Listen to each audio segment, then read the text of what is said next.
Commander Zixthor stood on the observation deck of the diplomatic station and stared down at the blue planet below. Earth, the homeworld of the newest species to join the Galactic Council. He let out a deep breath that rattled through his throat chambers. This assignment was an insult to a warrior of his standing.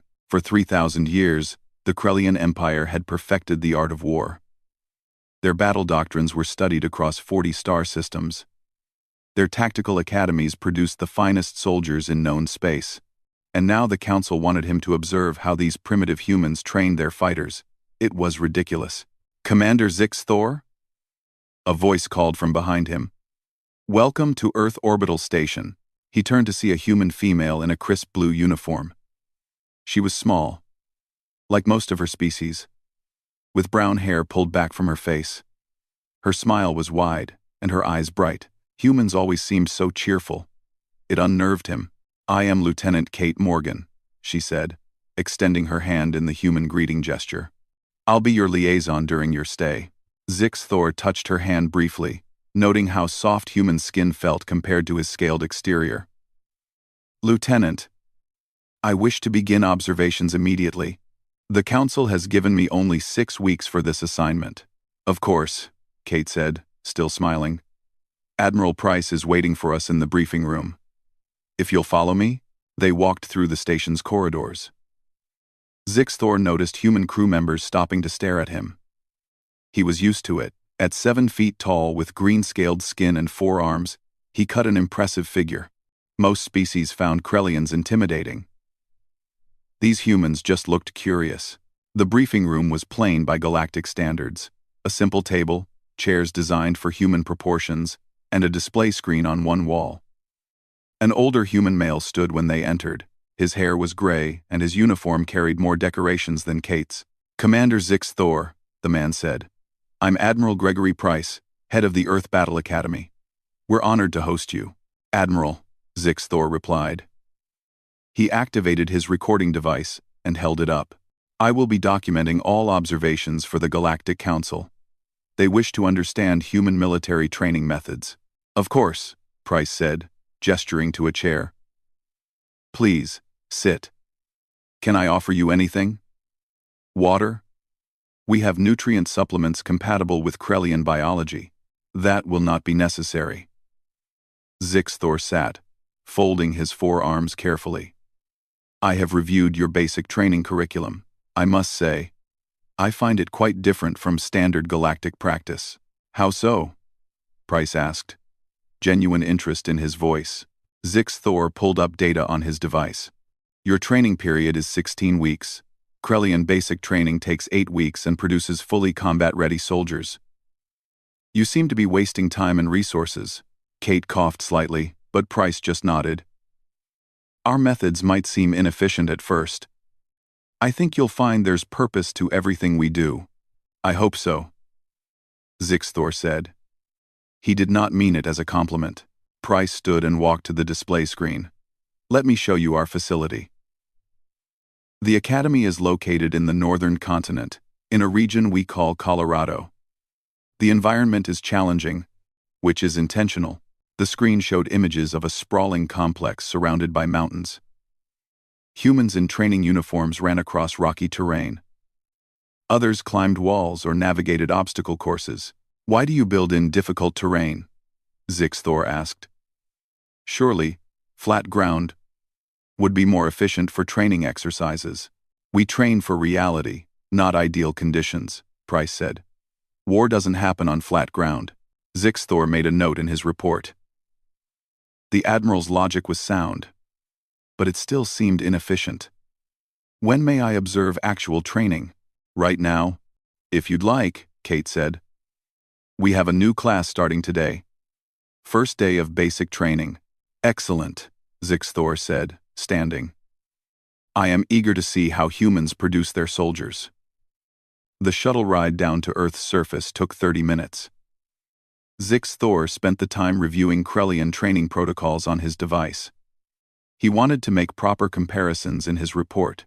By every metric he could see, human methods appeared wasteful. They spent too much time on physical conditioning, not enough on tactical theory.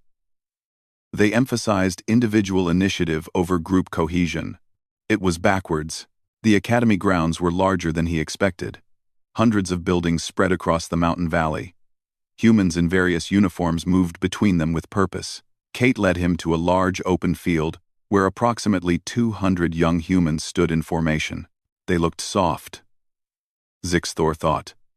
Young and uncertain. Most appeared to be barely past adolescence. In Krellian society, warriors began training as children. These humans had lived civilian lives first. Another inefficiency. A muscular human male with a shaved head stood before the formation. His uniform identified him as an instructor.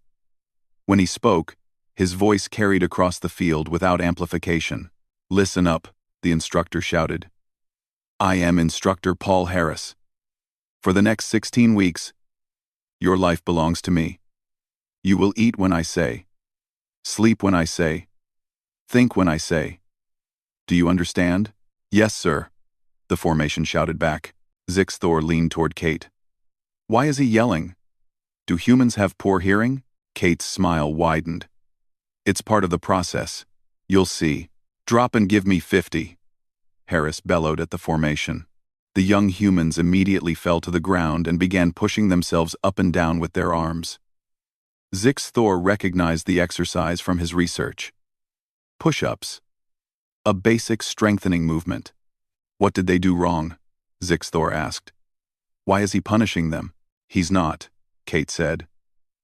"This is standard. We start every morning with physical training." "But they just arrived," Zixthor protested. "Should they not first learn the layout of the facility? The chain of command? Basic protocols? They'll learn all that," Kate assured him. "But first, we see what they're made of." For the next hour, Zixthor watched the humans exercise. They ran. They did more push-ups.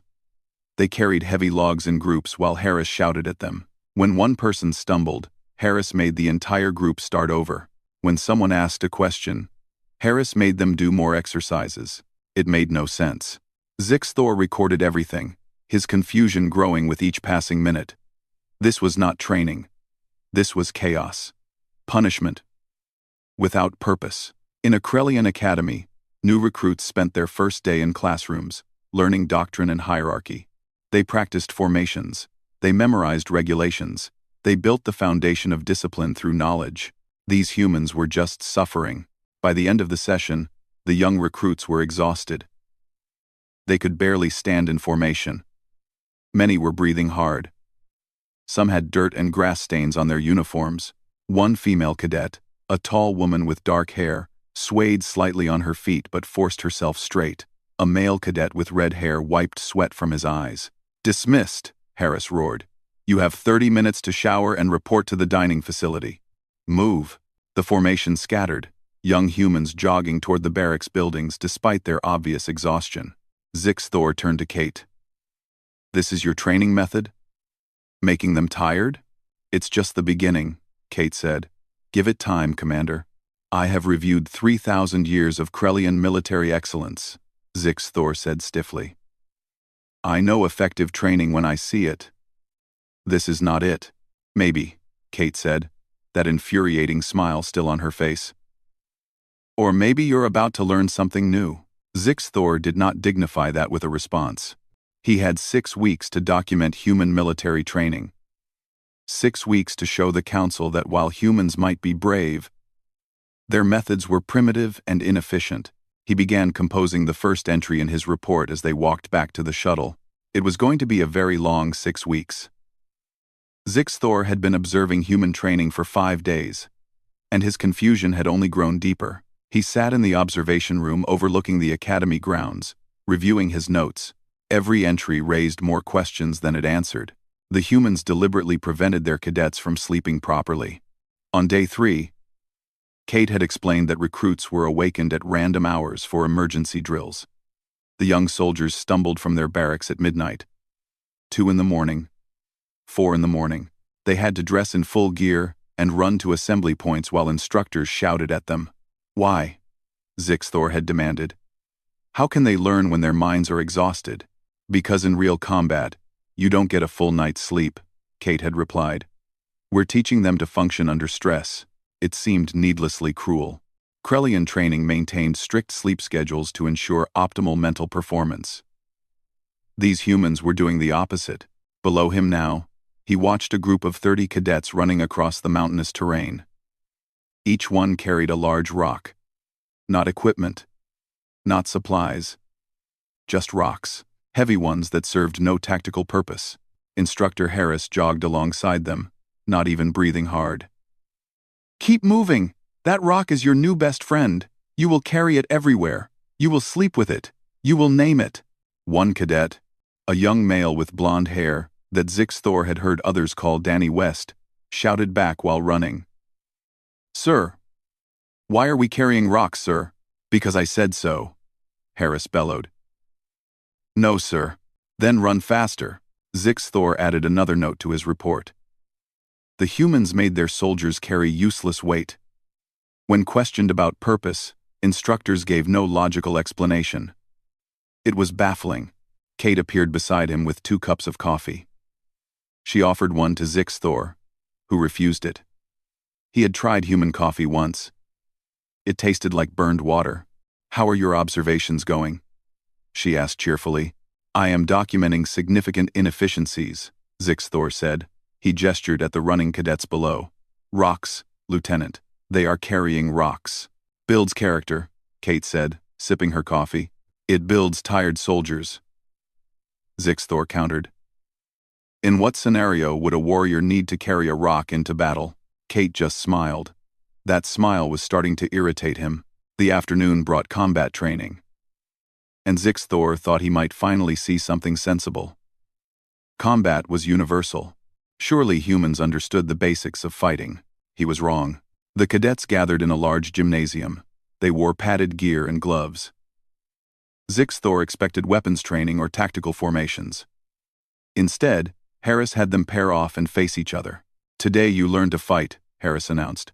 Not with guns, not with fancy equipment, with your fists and your will to survive. Begin. The cadets began hitting each other, actually striking each other with their fists. Zix Thor watched in amazement as a female cadet named Lisa Chen blocked a punch from her partner and countered with a strike to the body. Her partner, a stocky male, staggered back. Good, Harris shouted. Again. Harder. They are injuring each other, Zix Thor said to Kate. On purpose. Controlled sparring, Kate explained. They're learning to take a hit and keep fighting. Why would you teach them to get hit? Zix Thor demanded. Should you not teach them to avoid being hit? We teach that too, Kate said. But in a real fight, you're going to get hit. Better to learn how to handle it in training than in combat. A smaller cadet, one Zix Thor had noted as Marcus Johnson, was struggling with his sparring partner. He was slower, his form less polished. His partner landed several solid hits. Instead of stopping the exercise, Harris walked over and shouted at Johnson. You're thinking too much, Johnson. Stop trying to remember the moves and just react. Again. Johnson tried again. He got hit again. He fell to the mat, breathing hard. Zix Thor expected punishment or dismissal. In Krellian academies, those who could not perform were removed from training. They were not suited for military service, but Harris did not remove Johnson. Instead, he called over Lisa Chen. Chen, work with Johnson. Show him the footwork. Chen helped Johnson to his feet and began demonstrating movements slowly. Other cadets gathered around, offering advice. The tall female cadet from the first day, whose name was Susan Clark, showed Johnson how to keep his guard up. Danny West demonstrated a blocking technique. They helped him, rather than letting the weak fail and fall away. The humans helped each other. Inefficient, Zix Thor muttered, making notes. Resources wasted on those who cannot perform. Or, Kate said quietly, we believe everyone can improve with proper support. That evening, Zix Thor observed a strategy class. Finally, he thought, something academic. Surely this would be sensible. The instructor, a thin man named Colonel Stephen Blake, presented a tactical scenario on a large screen. A defensive position under attack by superior forces. You have 200 soldiers, Blake said to the class. The enemy has 600. Standard doctrine says retreat. But you have civilians behind you who cannot evacuate in time. What do you do? Hands shot up across the room. Blake pointed to a cadet in the front row. Sir, we hold the high ground and create defensive choke points. Force them to attack uphill in narrow formations. Good, Blake said. But they have air support. You don't. He pointed to another cadet. Request air support from Allied forces, sir. None available. You're on your own. Danny West raised his hand. Sir, we could fake a retreat. Draw them into a prepared ambush zone. They're smart enough to see through that, Blake said. They won't follow. The discussion continued for 20 minutes. Every solution was met with a new problem. The scenario kept getting worse. Finally, Lisa Chen spoke up. Sir, this scenario is impossible. There is no winning move. Exactly, Blake said, and smiled. Welcome to war. It doesn't care about fairness. Now, knowing you cannot win, what do you do? The class went silent. Then Marcus Johnson, still looking bruised from sparring practice, raised his hand. You save as many civilians as possible, sir. You fight anyway. Delay the enemy as long as you can to buy evacuation time. Even if you can't win, you can still save lives. Blake nodded slowly. And if that means you and your 200 soldiers die, then we die, sir, Johnson said quietly. But the civilians live. Correct, Blake said. Sometimes the mission is not victory. Sometimes it is sacrifice. The measure of a soldier is not just how they win, but what they are willing to lose. Zixthor stared at his recording device. This was not military strategy. This was philosophy. Krellian academies taught tactics, formations, weapon systems, logistics. They taught soldiers how to win. These humans were teaching their soldiers how to lose with honor. After class, Zixthor tried to speak with Colonel Blake. Your scenario was impossible, he said. How does training soldiers for impossible situations help them? Blake looked at him with calm eyes. Commander, in my 20 years of service, I have faced 12 impossible situations. I survived 11 of them because I was trained to think, not just follow doctrine. And the 12th? Zixthor asked. I lost good people, Blake said quietly. But we completed the mission. Saved a colony of 30,000 civilians. Would I do it again? Yes. Would Krellian doctrine approve? Probably not. He walked away, leaving Zixthor standing in the empty classroom. That night, Zixthor sat in his quarters on the orbital station and reviewed his notes. 1 week of observation had shown him nothing but chaos. Humans deprived their soldiers of sleep, made them carry rocks, had them punch each other, gave them impossible problems, and praised them for failing as long as they learned something. It was the most inefficient military training he had ever witnessed. And yet, a small voice in the back of his mind whispered a troubling question. If it was so inefficient, why did the Galactic Council consider human soldiers so dangerous? He pushed the thought away and began composing his report. The Council had sent him to observe and document. That was what he would do, even if he did not yet understand what he was seeing. By the start of week 3, Zixthor had filled his report with detailed complaints. He requested a formal meeting with Admiral Price to discuss what he called concerning inefficiencies in training protocols. Price met him in the same briefing room where they had first spoken. The Admiral looked tired but patient. He poured himself coffee and waited. Admiral, Zixthor began, pulling up his data files. I have documented serious flaws in your training methodology. Your soldiers are exhausted. Your exercises seem designed to confuse rather than educate. You waste time on scenarios with no solution. The Galactic Council should know that human military training lacks the systematic efficiency of other species. I see, Price said calmly. Have you observed our advanced tactical training yet? No, Zixthor admitted. I have focused on basic training. Then you have seen the foundation, but not the building, Price said. He stood and gestured toward the door. Come with me. I think you need to see what that foundation supports. They took a shuttle to a different section of the Academy grounds. This area had sophisticated simulation facilities and tactical centers. Kate met them there, along with Colonel Blake. "We are running advanced war games today," Blake explained as they walked into a large control room. Through windows, Zixthor could see multiple simulator pods arranged in a grid pattern. These cadets are in their final month of training.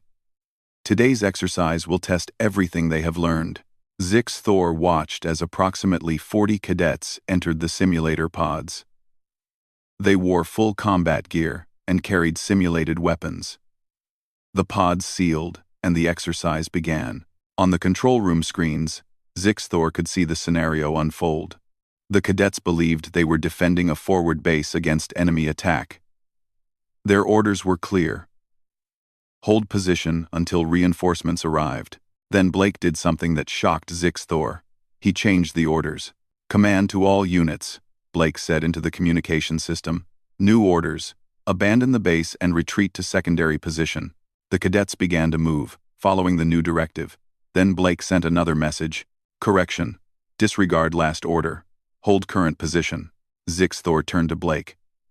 "You are confusing them deliberately? In real battle?" "Communications breakdown," Blake said. "Orders conflict. Information is wrong. We need soldiers who can think through chaos." On the screens, Zixthor watched as the cadet commanders tried to make sense of the conflicting orders. Some squads hesitated. Others moved halfway and stopped.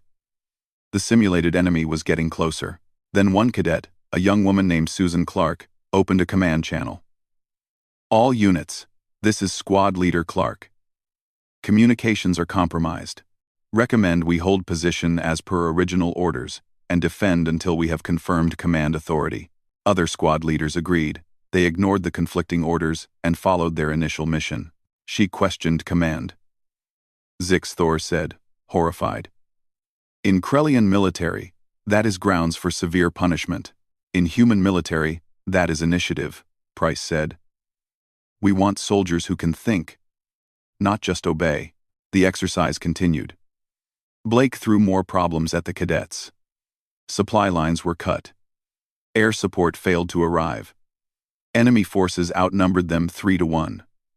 Each time, the young soldiers adapted. Danny West's squad found themselves surrounded in a narrow valley. Standard doctrine would say they were trapped. Instead, West ordered his team to climb the valley walls using their equipment as anchors. They attacked from above, where the enemy did not expect them. "Unconventional," Zixthor noted.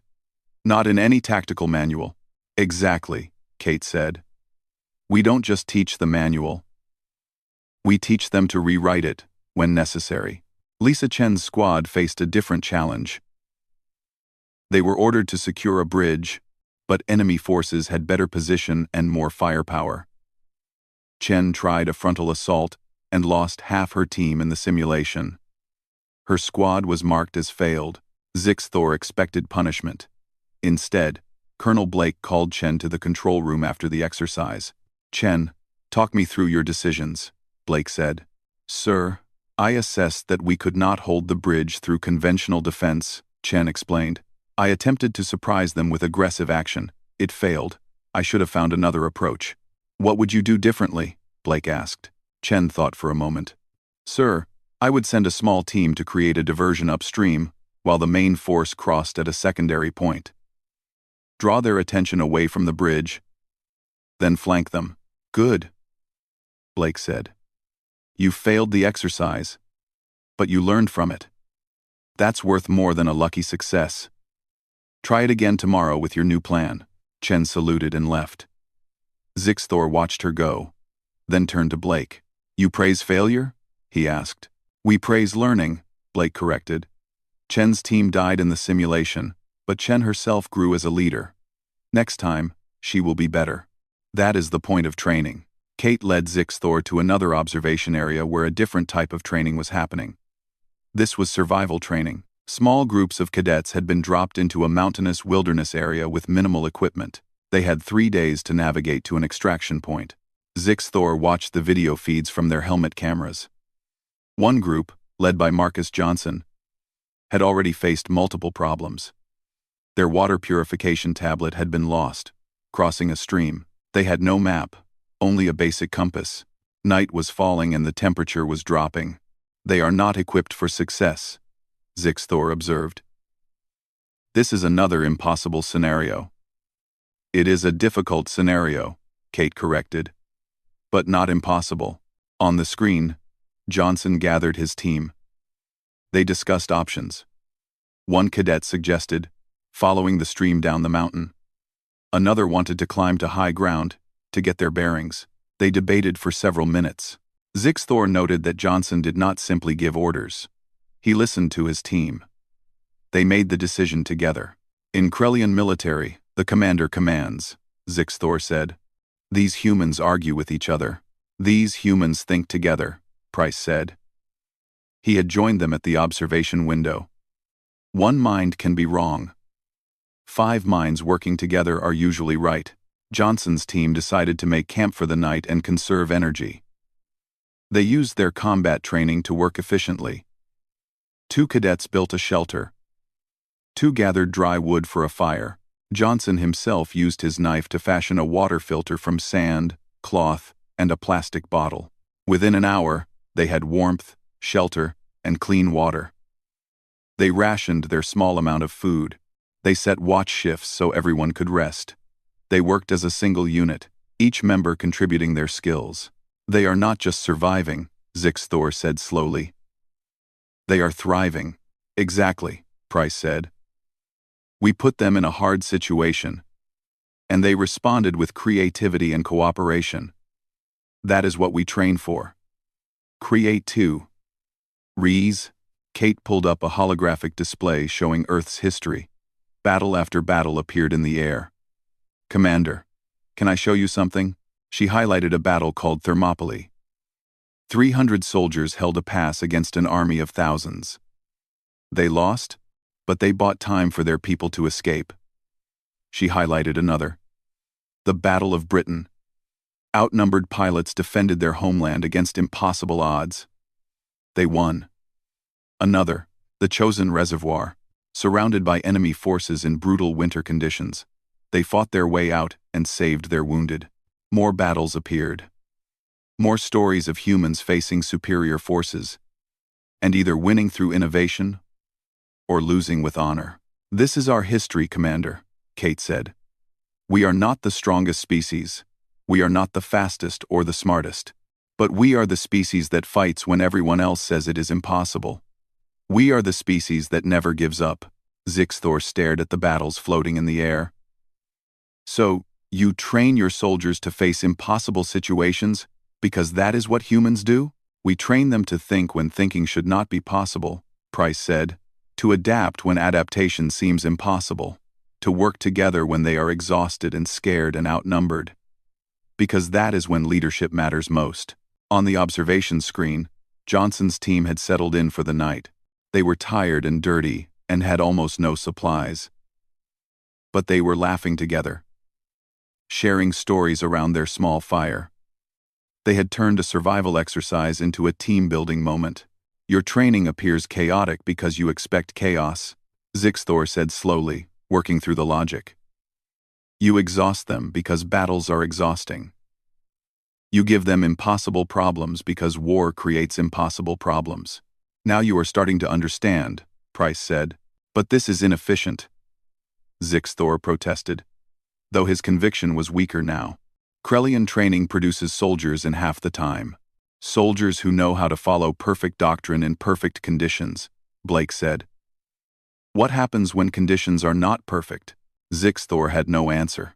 That night, he returned to his quarters and reviewed all his notes from the beginning. He looked at the chaos with new eyes. The sleep deprivation was stress training. The rock carrying built mental resilience. The sparring taught soldiers to function through pain. The impossible scenarios trained creative thinking. Every inefficiency had a purpose. He began to revise his report, though he was not yet ready to admit he had been wrong.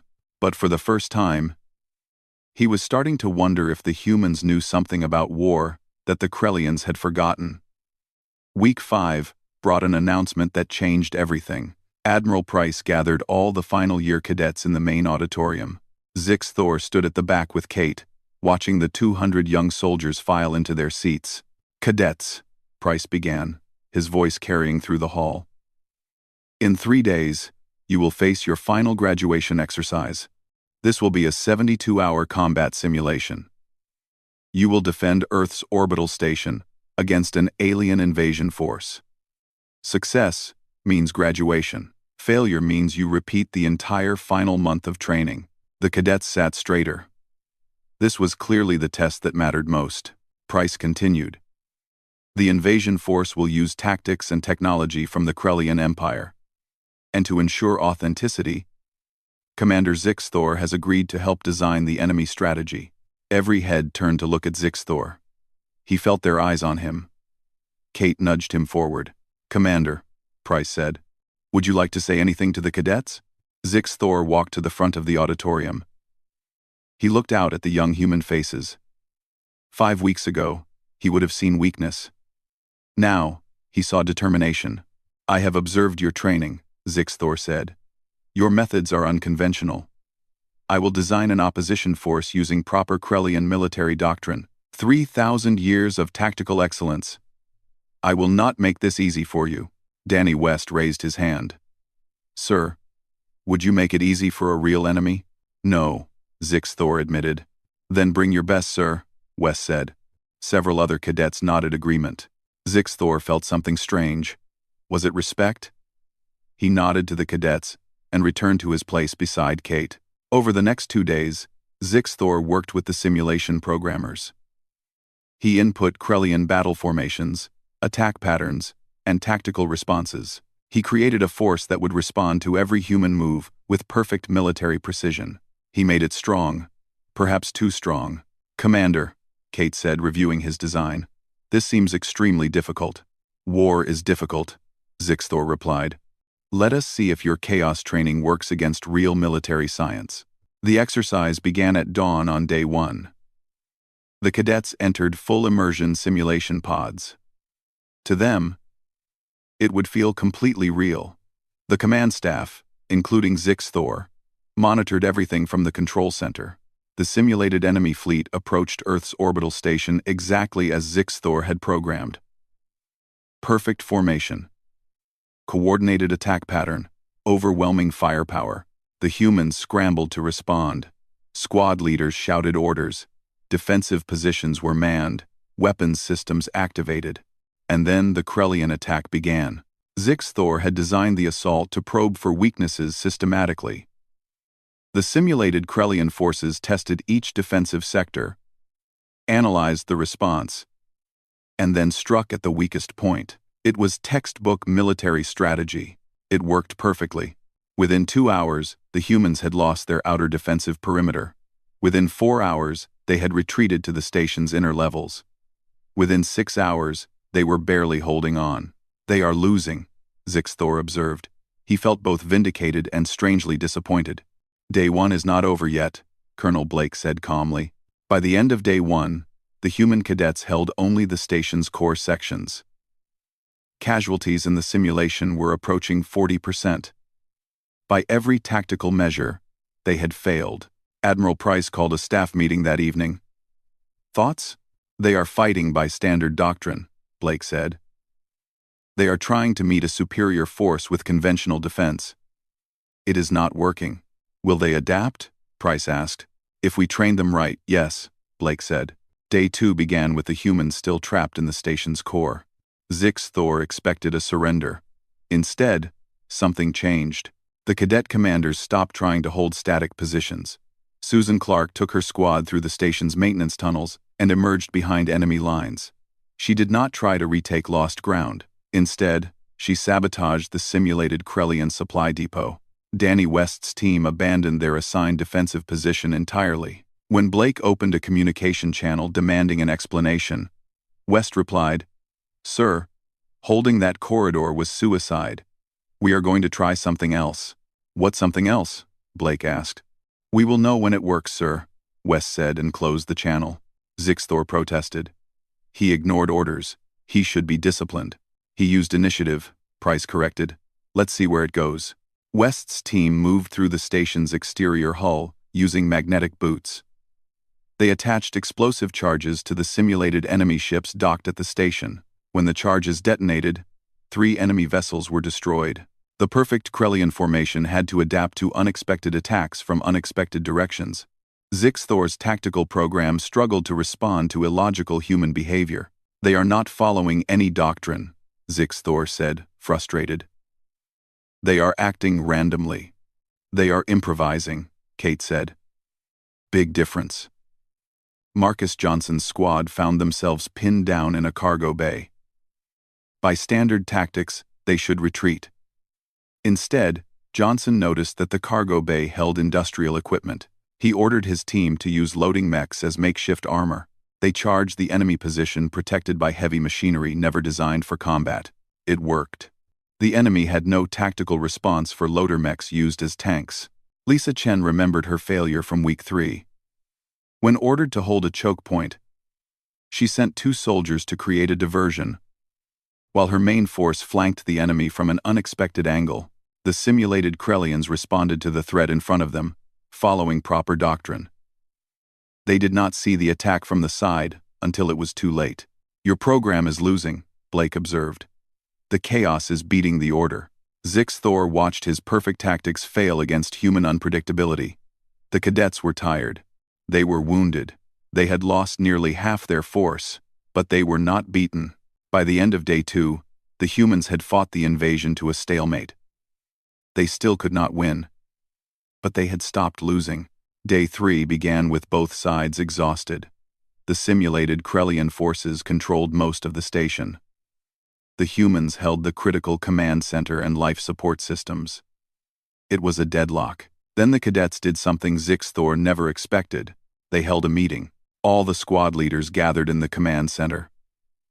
Danny West, Lisa Chen, Susan Clark, Marcus Johnson, and a dozen others. They spread out tactical maps and began talking. The enemy formation is perfect, West said. Every unit supports the others. No gaps, no weakness. Perfect formations are rigid, Chen countered. If we can make them react to multiple threats simultaneously, they have to break formation. We tried that yesterday, Johnson pointed out. They adapted. Not fast enough, Clark said. They adapted to each threat in sequence. What if we hit them with everything at once? The squad leaders spent an hour planning, not following orders from above, creating their own strategy as a team. When they moved as one coordinated force, but not a force following Krellian-style central command. A force where each squad knew the overall plan and executed their part independently. Clark's team created a false retreat, drawing enemy forces into a trap. West's team cut power to entire sections of the station, forcing the enemy to fight in darkness where their perfect formations could not maintain cohesion. Johnson's squad used the station's ventilation system to deploy smoke screens and disorient the enemy. Chen's team made the final push. While the simulated Krellians tried to respond to threats coming from every direction, Chen led an assault on their command position. She used every unconventional tactic she had learned. She climbed walls using emergency ladders. She navigated through zero-gravity sections where the enemy could not maintain formation. She even had her squad seal themselves in emergency pods and use the station's pod launcher to attack from outside. The Krellian tactical program could not adapt fast enough. It was designed to fight a conventional enemy. These humans were anything but conventional. When the final enemy position fell, the simulation ended. The cadets emerged from their pods exhausted and battered. Many could barely stand. But they had won. Admiral Price stood before them in the simulation center. Congratulations. You have defeated a force using 3,000 years of refined military doctrine. You did it through courage, creativity, and refusing to accept defeat. You are now graduates of the Earth Battle Academy. The cadets cheered. They hugged each other. Some cried. They had earned this moment. Zixthor stood silent, watching them celebrate. His perfect tactics had been defeated. Not by better tactics, but by something he was only beginning to understand. Humans did not fight to win. They fought to survive. And there was a difference that made all the difference. The graduation ceremony took place on the Academy's main parade ground. 200 newly commissioned officers stood in perfect formation under the morning sun. Their uniforms were crisp and clean, a stark contrast to the exhausted cadets Zixthor had watched stumble through training 6 weeks ago. Admiral Price stood at the podium, addressing the graduates and their families. You came here as civilians. You leave as defenders of Earth and partners in the Galactic Alliance. You have proven that humanity deserves its place among the stars. Zixthor watched from the stage. Kate stood beside him, also in dress uniform. He had been asked to say a few words to the graduates. He had agreed, though he was not sure what to say. When Price called him forward, Zixthor approached the podium slowly. He looked out at the young human faces. Danny West stood in the front row, his posture military perfect. Lisa Chen was beside him. Marcus Johnson stood tall despite having struggled through much of the training. Susan Clark met his gaze without flinching. I came to Earth 6 weeks ago, Zixthor began. I was assigned to observe your military training and report my findings to the Galactic Council. I expected to document primitive methods and inefficient practices. He paused. Several cadets smiled slightly. I was correct about one thing. Your methods are unlike anything else in the galaxy. But I was wrong to call them primitive. Zixthor pulled up his datapad. I have completed my report. Today I will present it to the Council. With your permission, I would like to share some of it with you. Price nodded. My report begins with a list of observations, Zixthor said. Human military training includes deliberate sleep deprivation, making cadets carry heavy objects with no apparent purpose, physical exercises used as punishment, encouraging debate and questioning of orders, giving students impossible scenarios and praising them when they fail, allowing weaker students to remain in training rather than removing them, teaching soldiers to think independently rather than follow central command. He looked up from the pad. I documented all of these as inefficiencies. I was ready to recommend that the Council understand human methods as chaotic and unscientific. Danny West called out, But you changed your mind, sir? I did, Zixthor admitted. Because I finally understood the purpose behind the chaos. He pulled up the simulation results from the graduation exercise. You defeated a force using perfect Krellian military doctrine. You did so while exhausted, outnumbered, and fighting an enemy designed to counter conventional tactics. You won because your training prepared you not for ideal conditions, but for the worst conditions imaginable. Zixthor advanced to the next section of his report. Sleep deprivation teaches you to function when you cannot rest. Carrying rocks builds mental resilience to push through pointless hardship. Physical punishment teaches your body to obey your mind even when it wants to quit. Impossible scenarios train you to find solutions when no solutions should exist. Keeping struggling students teaches the value of every individual and builds loyalty within units. Encouraging independent thought creates soldiers who can lead without orders. He closed the datapad and spoke directly to the graduates. Every inefficiency has a purpose. Every chaos has order underneath. You train for war not as it should be, but as it actually is. Brutal, unfair, exhausting, impossible. Price approached the podium. Commander, what will you tell the Council? I will tell them the truth, Zixthor said. Human soldiers are dangerous not because they are strong or fast or well-armed. They are dangerous because they adapt, improvise, and refuse to surrender. They are dangerous because they think.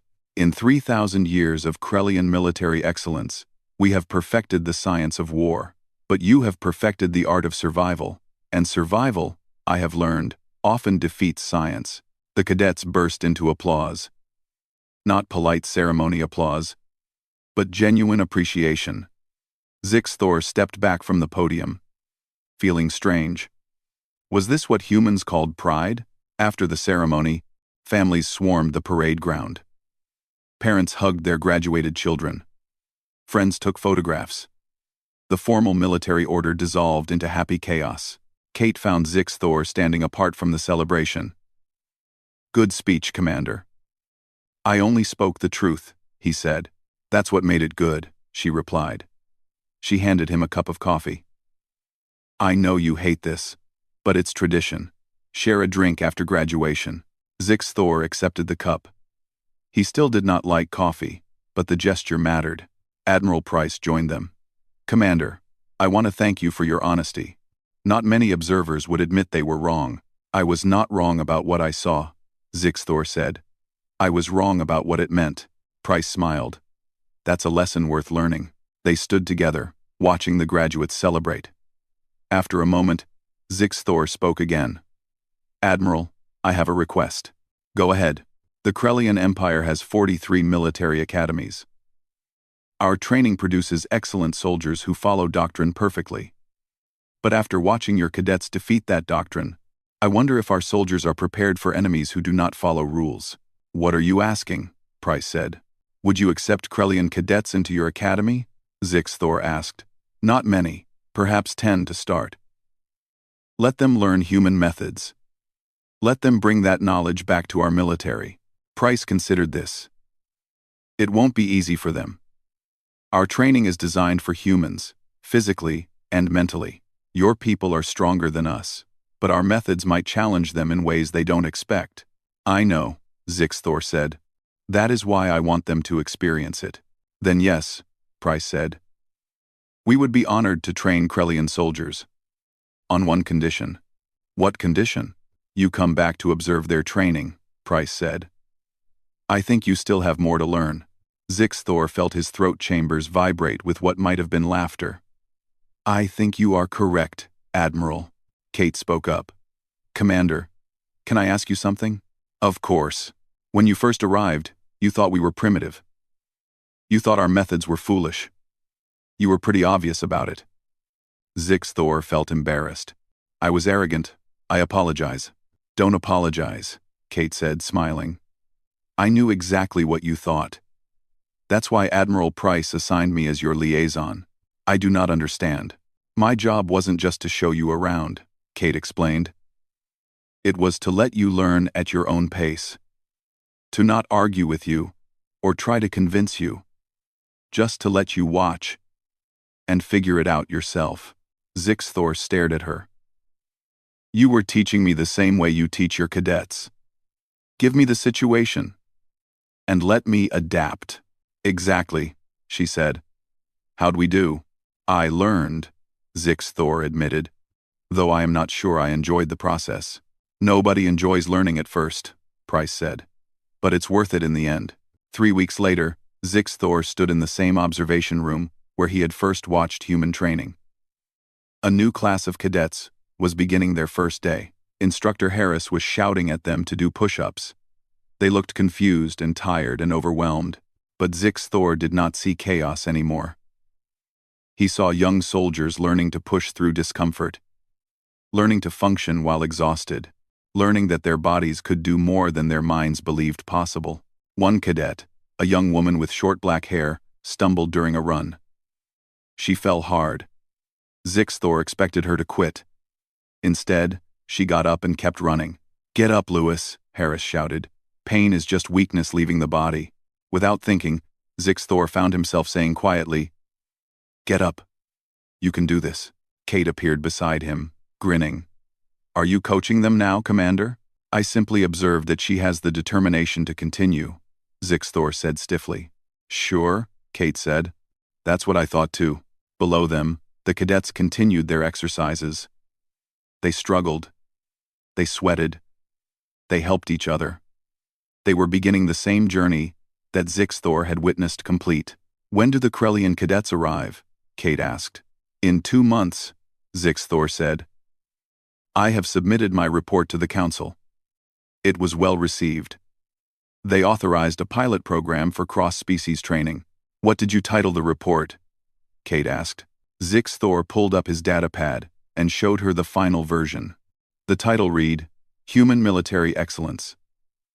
Understanding the Strategic Value of Controlled Chaos, Adaptive Thinking, and the Refusal to Accept Defeat." Kate laughed. "That's very formal." It is an official report, Thor said. Then he showed her the subtitle he had added in his personal notes. Or, Why Humans Are Terrifying, and Why We Should Learn from Them. Much better, Kate said. They watched the cadets below. Harris had them doing another round of exercises. The young soldiers looked miserable. But they were not quitting. You know what the funniest part of your report is? Kate asked. What? You came here to teach us what real military training looks like. Instead, we taught you. Thor considered this.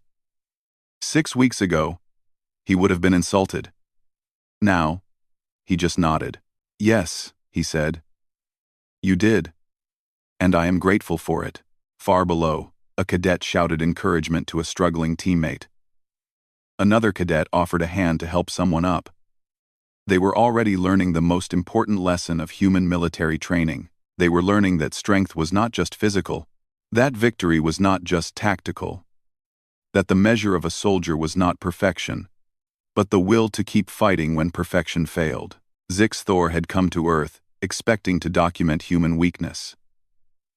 Instead, he had discovered human strength, and he had learned that sometimes the most important battles were not won with weapons or tactics or superior numbers.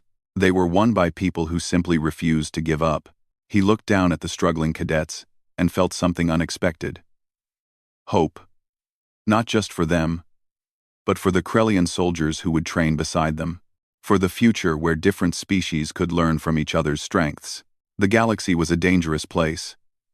But with humans as allies, teaching their unconventional wisdom to others, perhaps it could also be a place where the impossible became possible, where chaos could defeat order, where the underdog could win, where soldiers learned to think as well as fight. Thor began composing an addendum to his report. The Galactic Council needed to understand one final thing about human military training. It was not about creating perfect soldiers. It was about creating soldiers who could survive imperfect wars. And in that, humans were the finest teachers in the galaxy.